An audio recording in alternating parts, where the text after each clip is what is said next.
அனைவருக்கும் அடியேனின் ஆத்ம வணக்கங்கள். அடியேன் தரும் இந்த பதிவு உங்களுக்கு பயனுள்ளதாக இருந்தால் நமது சேனலை சப்ஸ்கிரைப் செய்யவும், பெல் பட்டனை கிளிக் பண்ணவும், உங்களது நண்பர்களுக்கு ஷேர் செய்யவும். வாருங்கள் பதிவுக்குள் போகலாம். கர்மாவும் அதன் பலன்களும். 4 வித கர்மாக்களை பற்றி அடியேன் இதில் விவரிக்கிறேன். 1. பிராப்த கர்மா, அதாவது முதிர்ச்சி அடைந்த கர்மா. ஒரு மரத்தில் ஒரு ஆப்பிள் பழம் இருப்பதாக கற்பனை செய்து கொள்ளுங்கள். அது நன்கு முதிர்ந்து பழுத்து உள்ளது. அதை சரியான நேரத்தில் பறிக்க வேண்டும், அல்லது அது மரத்திலிருந்து தன்னை துண்டித்து கொண்டு நிலத்தில் விழுகிறது. அது எப்பொழுதும் மரத்திலேயே இருக்க முடியாது. இதேபோல் பிராப்த கர்மா என்பது பழுத்த கர்மாவாகும். எப்போதோ நீங்கள் நட்ட மரத்திலிருந்து இன்று பழம் விழ தயாராக உள்ளது. உங்களது விருப்பத்தை அல்லது உங்களது தேர்வை பொருட்படுத்தாமல் வில்லை விட்டு புறப்பட்ட அம்பை போல் அதற்கு தேவையான பாதையை அது எடுத்துக்கொண்டுள்ளது. எந்த கர்ம செயலை நீங்கள் செய்தாலும் அது பிரபஞ்சத்தில் பதிவு செய்யப்பட்டு உரிய காலத்தில் அதன் பலன் வந்து சேருகிறது.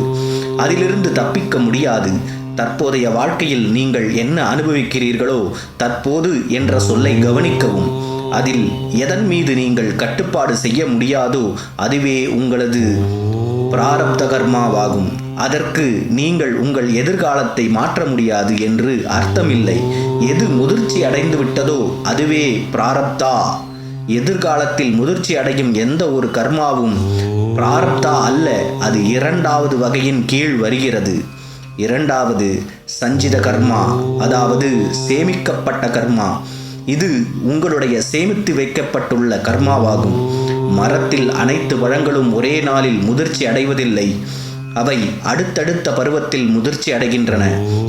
இந்த காரணத்தால் தான் பெரும்பான்மையான மக்களின் வாழ்க்கை பெரிதும் சுழற்சியில் உள்ளது. ஏன், நீங்கள் ஆப்பிள் மரங்கள் நட்டால் பருவம் வரும்போது உங்களுக்கு நிறைய ஆப்பிள் பழங்கள் கிடைக்கும். காட்டு பெர்ரி மரங்களை நட்டால் பருவம் வரும்பொழுது முற்களுடன் கூடிய காட்டு பெர்ரிகளே செழித்து நிறைய வளரும். இந்த காரணத்தால் தான் சிக்கல்கள் தனித்தனியே வருவதில்லை, மொத்தமாக வருகின்றன. அதுபோலவே நல்ல காலமும் சஞ்சித கர்மாவிற்கு ஒரு தனித்தன்மை உள்ளது. அதை மாற்ற முடியும். நீங்கள் உங்களது ஆப்பிள் அல்லது பெர்ரியின் ஆதாரத்திற்கு செல்ல முடியும் என்றால் அவைகளை வளர்க்கவோ அல்லது மொத்தமாக அழிக்கவோ நீங்கள் தேர்வு செய்யலாம். ஆதாரத்திற்கு போவதே முக்கியமானதாகும். 3. ஆகாமி கர்மா, இனிவரும் கர்மா, எதிர்கால கர்மா. நீங்கள் ஆப்பிள் தோட்டத்தில் நுழைந்துள்ளது போல் கற்பனை செய்து கொள்ளுங்கள். நீங்கள் ஒரு கர்மாவை கட்டாயத்தினாலோ அல்லது தானாகவோ செய்துவிட்டீர்கள். இந்த கர்மாவின் அடிப்படையில் ஆப்பிள் மரங்களை பார்ப்பது, வாசனையை அனுபவிப்பது போன்ற பிற கர்மாக்கள் பிணைக்கப்படுவதுடன் பழத்தோட்டத்தை விட்டு வெளியேறும் ஒரு உறுதியான கர்மாவும் முதிர்ச்சி அடைய காத்திருக்கிறது. இந்த கர்மாவின் முக்கியத்துவத்தை குறைத்தோ அல்லது அதிகமாகவோ மதிப்பிட முடியாது. இன்று நீங்கள் செய்யும் தேர்வு உங்களது எதிர்காலத்தை நேரடியாக தாக்குகிறது. தற்போதைய தருணத்தில் நீங்கள் என்ன செய்கிறீர்களோ அதுவே அடுத்து வெளிப்படுவதை நிர்ணயிக்கிறது. ஆகாமி கர்மா என்பது ஒரு சிறிய அளவு தேர்வே உள்ள கட்டாய கர்மாவாகும்.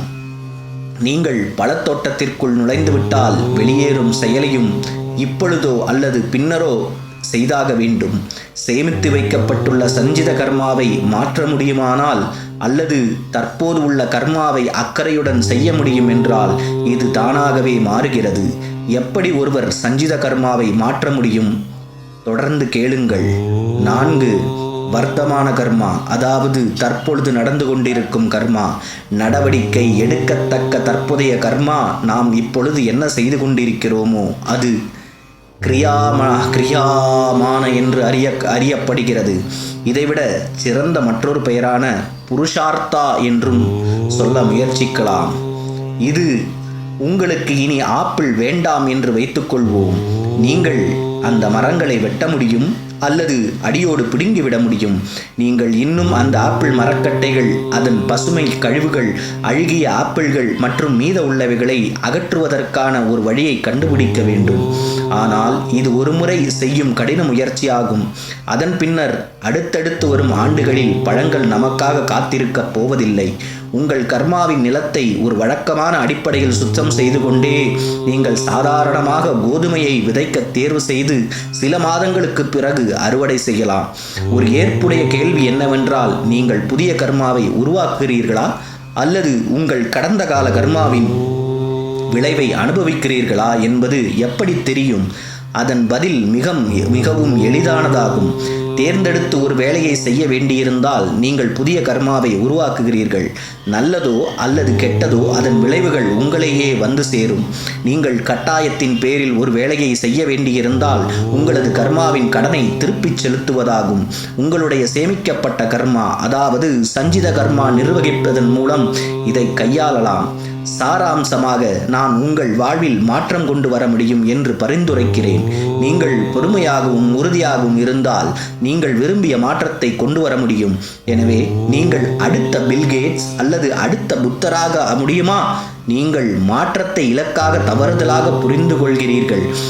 உங்களால் காலத்தில் பின்னோக்கி செல்ல முடியுமானால், உங்களாலும் பில்கேட்ஸ் செய்தது போல் ஒரு இயக்க அமைப்பை உருவாக்க முடியுமானால், அவரைப் போல் சிந்தித்து அவரைப் போல் நடந்து அவர் எப்போது என்ன செய்தாரோ அதே போல் செய்தால் நீங்களும் மற்றொரு பில்கேட்ஸ் ஆக முடியும்.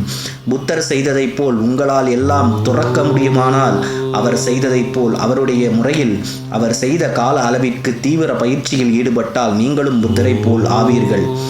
பில்கேட்ஸ் ஒரு IBM அல்லது ஒரு ஆப்பிள் போல் ஆக வேண்டாம் என்பதை தேர்வு செய்து தனது சொந்த பார்வை, தனது சொந்த வடிவமைப்புக்கு உண்மையாக இருந்தால் பில்கேட்ஸ் ஆனார். புத்தர் வேறு சில போதகர் அல்லது முனிவர் போல் வரவேண்டும் என்று தேர்வு செய்யாமல் தனது சொந்த பாதையில் தொடர்ந்து அவர் தன்னை கண்டறிதலை தேர்வு செய்து தனது சொந்த உழைப்பால் புத்தரானார். உங்களது மனநிறைவு மற்றொரு பில்கேட்ஸ் அல்லது மற்றொரு புத்தர் போல் ஆவதால் வரப்போவதில்லை. உங்களது சொந்த வீட்டை உருவாக்குவதில் இருந்துதான் வரப்போகிறது. மற்றொரு வீட்டில் எவ்வளவுதான் நீங்கள் வரவேற்கப்பட்டாலும், அந்த வீட்டினர் எவ்வளவுதான் நன்கு விருந்தோம்பல் செய்தாலும், சிறிது காலத்திற்கு பின்னர் நீங்கள் உங்கள் சொந்த வீட்டில் இருப்பது போல் உணர மாட்டீர்கள். நீங்கள் உங்கள் வீட்டில் மட்டும்தான் சொந்த வீடு போல் உணர்வீர்கள்.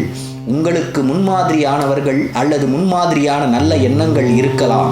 ஆனால் நீங்கள் நீங்களாகவே இருப்பது, உங்களை கண்டறிவது, உங்கள் சொந்த உண்மையை கண்டறிவதுதான் முக்கியம்.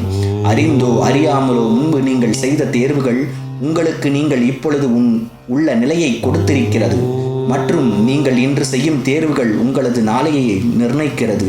எனவே உங்களது தற்போதைய செயல்களில், தற்போதைய எண்ணங்களில் கவனம் செலுத்த வேண்டியது மிக முக்கியம். எதிர்காலத்தில் கிடைக்க இருக்கும் தேர்வுகள் உங்களுடைய தற்போதைய நடவடிக்கைகளின் ஒரு நேரடி செயல்பாடாகும், ஒரு வழித்தோன்றலாகும். உங்கள் எதிர்காலம் உண்மையில் உங்கள் வாழ்க்கை தற்போதைய நடவடிக்கையை பொறுத்தே உள்ளது. சிந்தியுங்கள். சிவோகம்.